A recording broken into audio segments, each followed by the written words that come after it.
This episode has been gleaned from the tip of a heart-shaped arrow, haphazardly fired by a naked baby wearing a blindfold. We spoke about this and you said you were going to stop chatting shit on this channel. That's what you said, okay? I just want to remind you of that. You ever had someone you're dating look you deep in the eye, and I mean deep in the eye, and say, "I love you"? Which kind of catches you off guard because you don't know what they mean when they say it, but they seem to know what they're talking about. If you're paying attention and you're looking deep enough into their eyes whilst they're saying, "I love you," what you'll see is the need for reciprocation, the desire to hear you say it back. But you have to be careful because this desire can be masked by the phrase, "You don't have to say it back. I don't need to hear you say it back. You know, that's not why I said it." But if you don't say it back, you will be spending the rest of the evening in an emotional swamp. I don't know if I love you. When someone says, "I love you," and stares at you, the easiest and most polite thing to say, I think, is, "I love you too." I mean, we're all polite over here in the UK. But what you actually mean is, "I think I will love you too. I think I ought to love you too. I'm learning to love you too." I don't know what love is, but my body seems to respond positively when you fold and crease. It's definitely sexual, and I'd like to keep this going too. But you say, "Love you too." And if you said it convincingly enough, then you'll get a joint account with a mortgage, maybe get a little dog, right, a birthday cake, and some wax, and a flame on top. I don't know, you do, it's all good. Every time you force love, it builds resentment. So inevitably, the thing will explode in your face if you're faking it. But what to do when the person you're seeing decides to become a pirate? A pirate that had a perfectly good ship. A pirate that was sailing nicely on the ocean, but they got greedy and thought, "I'll just be securing this here booty with an "I love you." Now you're going to one of two destinations. You're going to, wherever you was going before, doesn't matter. You're going to I Love You Too Island, or you're going to a shipwreck where you both drown in your feelings. Well done! Well done! There's no going back because one of you has supposedly fallen for the other. And not happy with just the mere feeling of it, they decided to verbalize it. They had to let you know, right? They had to let you know that these are serious feelings now. Serious feelings. Not like them silly feelings from last week that we were having. No. These ones are very, very serious feelings now because I love you. They've tripped and they've fallen for you. Tripped and fallen over what though, I wonder? Watch where you walk in, some sort of drunk pirate. Arr. What do we mean when we say I love you? Is there more than one type of love? You hear about red being used to describe hot, passionate love, but is that the same as the love I feel for my friends, my dog? Is that the same color? Is that red too? Or is that more of like a greeny blue? What about the love I have for myself? Does that have its own color? What if you mixed all of these different colors together? Would it create some sort of unique color that you love in? What is the color of love? I don't know. Let's talk about it.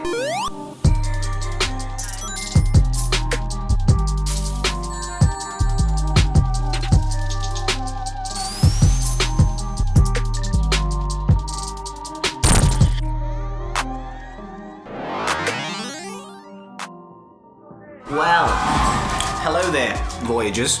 Welcome to Let's Talk About It, your one-stop shop for a new perspective. We keep meeting here, don't we, on this cosmic highway of love? Have you got your surfboard? Yeah, it's alright. If you haven't got your surfboard, you can use mine again. This time, we find ourselves surfing the wave. Can we start with the surfboard shit? Like, what's that? I remember being a teen and trying to fit in. I was very confused by love. I didn't understand what this ubiquitous force, feeling, energy was that everyone seemed to feel for their milkshake, their favorite film, but then also the person that they share their erogenous zones with. It's very perplexing, very confusing. What is this love thing we're all talking about? So last year, I made a video called What is Love? In some sort of attempt to try and break it down, but at the time of filming that episode, I was more confused than ever. I was coming out the back end of a 5-year relationship. I didn't know what was going on. I was more confused by love than I think I've ever been. And as fun as that episode was to film, shout out to the lovely Leela for giving me a hand with that one. As fun as that episode was to film, I didn't get a satisfactory answer from it, so for me, it was never concluded. And here on Let's Talk About It, we're all about growth and trying to get into that growth mindset. We don't want that fixed position. We don't want to hold on to the old ideas of yesterday. They're gone now. They're outdated. Fuck those ideas. A year later, I'm older. I'm wiser. I find myself more in tune with the rhythm of the universe, whatever BPM it's beating at. I find myself bopping my head to it a lot more, yeah? Rhythm, you hear that? I feel that. I can feel that these days. You don't feel that? You don't feel that because you're shit. That's why you can't feel it. Get better and then you can feel it. You can hear what I'm bopping to, because it's good. It's the best song you've ever heard. A song called Life. What the fuck are you talking about? Well, you just chat shit all the time.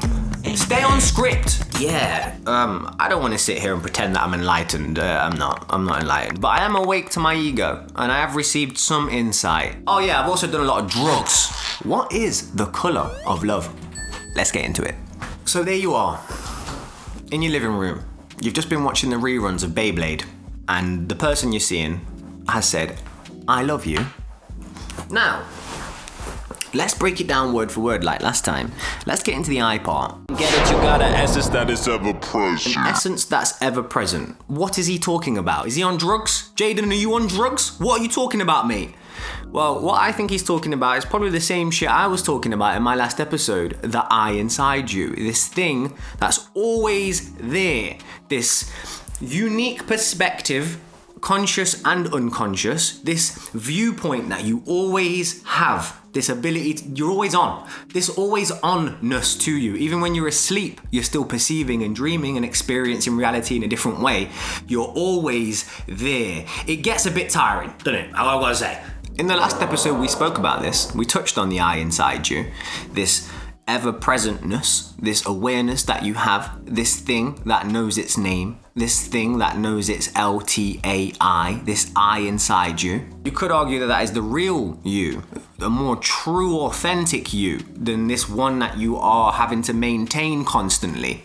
The idea of who you are takes place within who you really are, is what I'm trying to say. Do you see what I'm saying there? Do you see that? There's a thing that knows its name, and that thing is your true, authentic self. Well, what's that called then? Well, that's tricky, because this thing is otherworldly, so it's going to be hard to find something in this world that can contain it.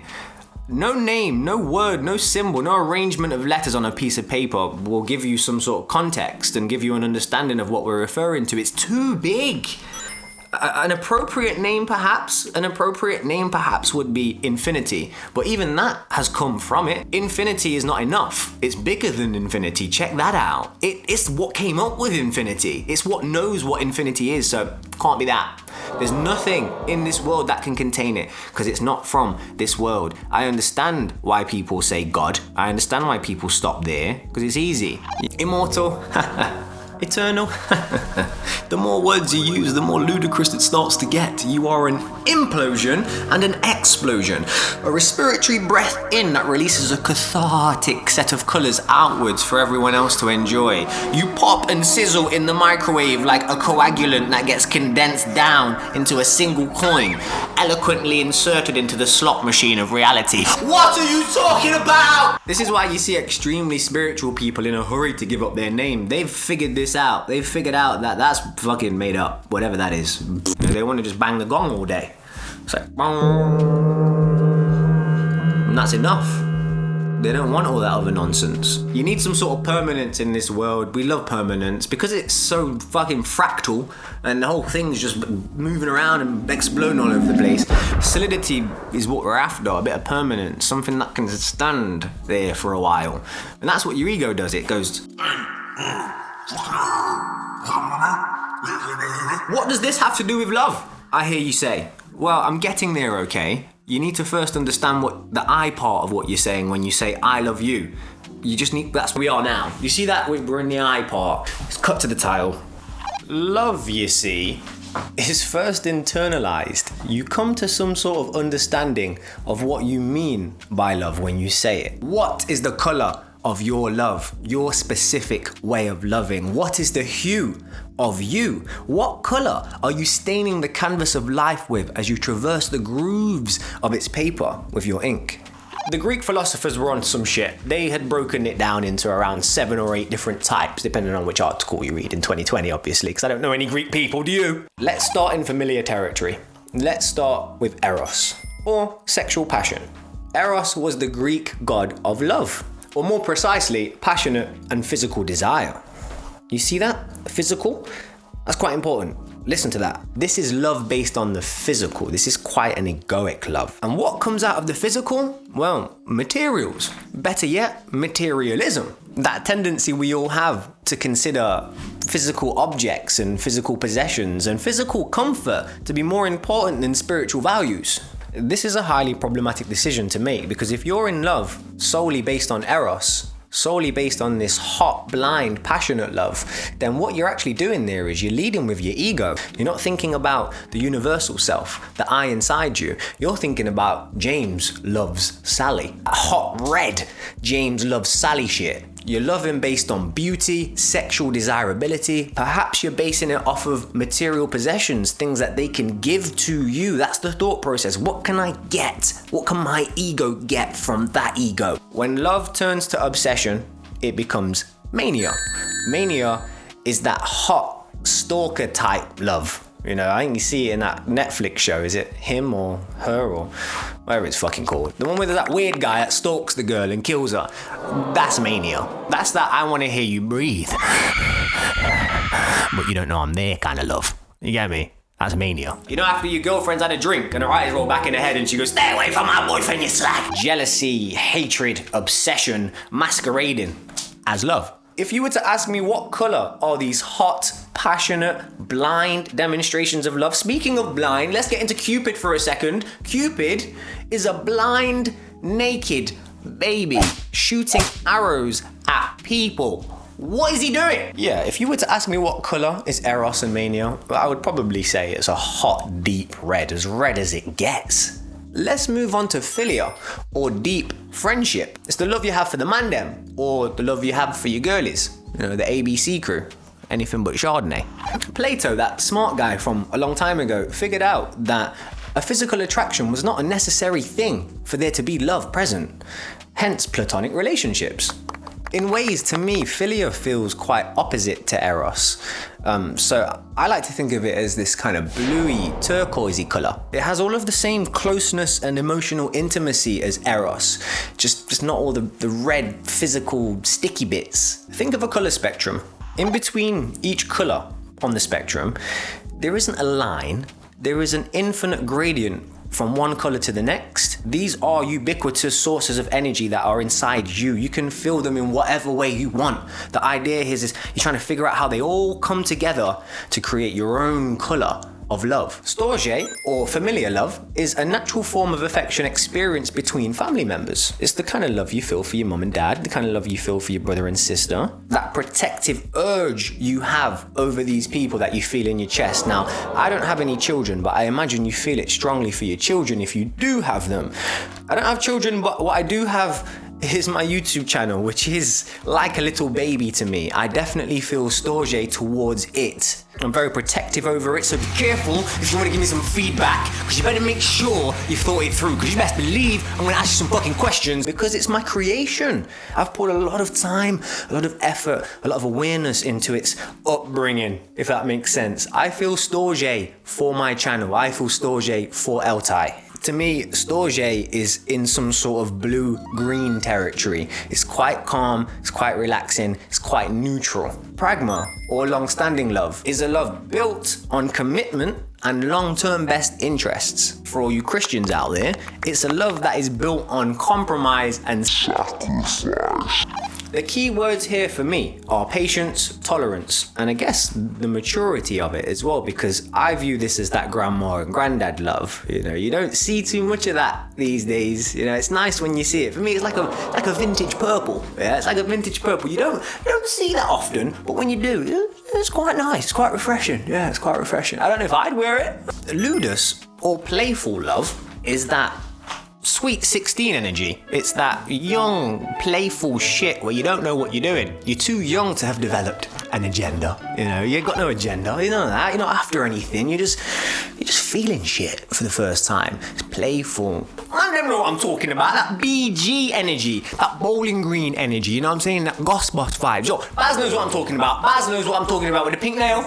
You know, with the pink nail? Because that's Ludus. Because Ludus is playful. It's pink. See that? Right, let's move on to my personal favourite. Oh, let me just fix my braids. One sec. Whilst I'm fixing my braids, if you haven't already hit that like button, hit that like button, hit subscribe as well to support the creation of more LTI content. Right, Agape is my favourite. Agape is that cosmic, universal love for it all. The whole experience. It is love for love. It is love for the universe. It is love For God. It's that love you feel for nature. It's that love you feel for your milkshake. It's that love you feel for your favourite film, your favourite song when it comes on and it's just like, oh my God, I love this song! Your little milkshake. And you're just in your happy place, you know. Agape is your happy place. Agape is that feeling where you just don't need anything else. It's because you're just happy with what you've got. I believe that we are seeing a real awakening in the area of agape. People are expressing gratitude just for being alive, even despite COVID-19 and the pandemic and 5G towers zapping your brainwaves. Pedophilia is rife. Racism is everywhere again. Even despite all this, people are still demonstrating agape, a love for being alive, a gratitude for being alive. And some people, not everyone, I'm generalizing a little bit here, but some people I meet, they express these real deep levels of gratitude for the experience. I was reading something the other day about we've entered into the 6th mass extinction event, the Holocene extinction. You know, we're all about to die. But don't worry, it's fine. Just donate £1 to the LTI Genius Foundation, where when we receive £10 million in donations, we will plant a tree that will fruit a genius who will know what to do. All this talk about trees has got me thinking about the sunlight, and agape for me is like the warmth of the sunlight, because the sun makes you grateful for being alive when it's on your skin. It just feels nice. It feels warm. And that's agape for me. It feels warm. It feels orange. Last but not least, we have philosophy. Love for the self. Arguably, this is the one you should be trying to figure out first. This is your base coat. This is the color of your background, okay? Everything else takes place on top of this, is, in my opinion, any attempt to try and love someone else or something else before you figured out how to love yourself or the self, any attempt to do that is, as Alan Watts describes, like trying to make the tail wag the dog. You know, it don't go that way round. Once you love yourself, truly, and you've put your base coat down, then it just becomes a game of looking at what colour you find in your palette. What colour life has been so nice enough to expose to you in your palette, and then it becomes a game of painting that picture. I'm getting a bit bored of the painting metaphors, but I think you get the point. I hope you get the point. My friend Sophie Goddard from the University of Leeds is writing her PhD currently on love. More specifically, the compromises we make in the name of love. And she brought something to my attention that blew my mind. I mean, she brought most of this episode to my attention, which blew my mind, but she brought something more specific, a connection between agape and philosophy, between universal love and love for the self. She explained to me that if you love yourself, and I don't mean the egoic version of yourself, I mean you truly love yourself, back to what we were saying earlier. What do you mean when you say I? Are you referring to your ego or the true self? If you're referring to your ego, it can be hard to love that. It can be tricky to love that because it's hard to figure it out. You know, it's made up by a load of different people, all saying this and that and the other about what they think about you as a person. You know, your character in the game of life, that's what they think about it. It's hard to love that, truly, because it's always changing.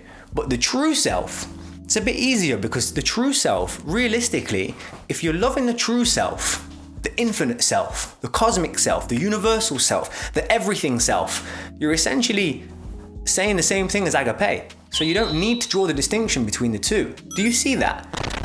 You're basically saying you love the universe. You are the warmth in the sunlight, the cold in the breeze. It blows through you as you both feel it, embody, and understand what it is in your mind. Oh, look at that. Look at that. We've all gone full circle. let's talk about you. I'm gonna sit down though, because my back's hurting.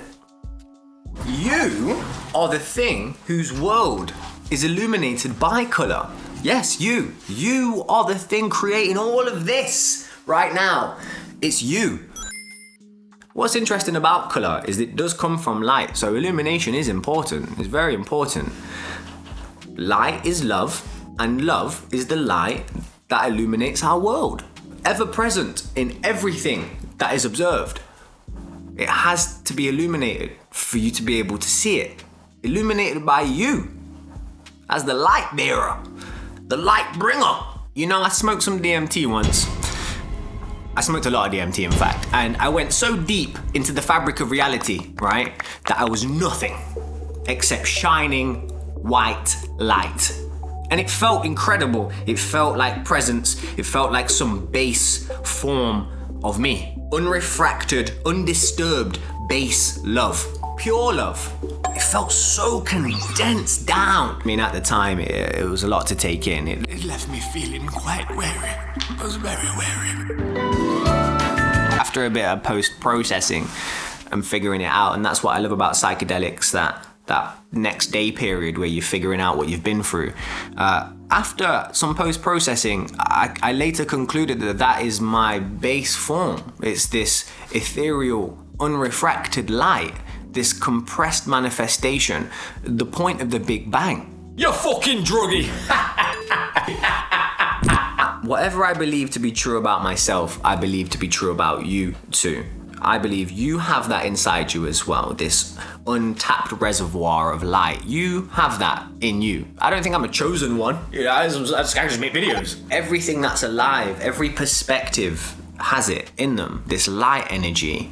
It's just being refracted differently through the physical being itself. We're all different shapes, made out of different materials, slightly different composition. It's got a different angle, so it causes the love to come out a different way. You know, we've all got this in us, not just people. Cats, dogs, yeah, that selfish cat you bought that you can't stand.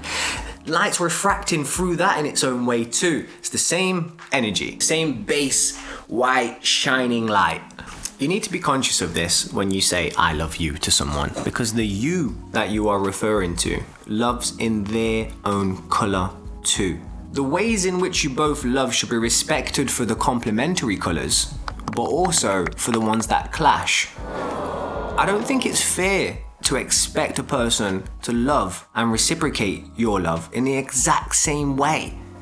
Any attempt to do this, in my experience, builds resentment. If you want to keep with the metaphor, it's a person diluting their own colour to meet your expectations. Oh, whatever, this guy is complicating love and I don't want to hear what he has to say. Yeah, but that's naive and downright lazy. I think we should all be doing some fucking homework in the area of love, rather than just out there hijacking relationships and hijacking people's fucking emotions with these impulsive, misinformed, habitual I love yous. I've seen some really manipulative demonstrations of I love you recently. The games we seem to want to play with each other's emotions are downright scary, especially in the context of monogamy, but that's a whole other episode. Yeah, respect the you that's in front of you. Respect the colour in which they may love. Let's just do a little bit of a recap type thing. What we got? Let's do a little bit of a recap. Who are you referring to when you say I? The I inside, perhaps. Ask yourself that question. What is the colour of love that you have internalized inside yourself? Do you respect the colour of the you you're about to give your love to? Do you respect their colour? Only then are you ready to find something long-lasting. And I'm not just talking about romantic relationships. I'm on about relationships with your friends will get better. I'm on about colleagues. The relationships you've got at work will get better. The relationship you've got with your manager who you thought was a dickhead, you've just, maybe you realize now that he's got that white shining light inside him too. So all of it is all encompassing. It's all encompassing. Break that binary thought process that you have to love this person in that way and that person in this way. Break that binary thought process and understand you are a walking gradient, a walking spectrum of color. A walking spectrum of love. And that concludes today's episode. I hope you had fun, guys. What colour do you love in? Let me know down in the comments. Do you feel that people throw I love you around like loose change? Would you agree that most monogamous relationships exist in this sort of red, hot, passionate eros space, at least in the initial part of it? And then you often find it maybe ends up in this state of mania, like obsession with one another, until it explodes catastrophically. Would you agree with that? On the next episode, I'd like to bring your attention to how dependent you are on the things that you supposedly hate. We're going to be talking about loving your enemy, because the ego does this interesting thing where you couldn't ask it what it is. Don't ask someone what they are, but they can very easily tell you what they're not, because the enemy gives you a perspective to figure out where you stood. Join us on the Instagram at ltai.official for some extra slices of the cake that is LTI. Yes. And if you enjoyed today's episode, hit that like button down below and support the creation of more LTI content. Definitely hit that subscribe button. But either way, Voyagers, I'll see you in the next video.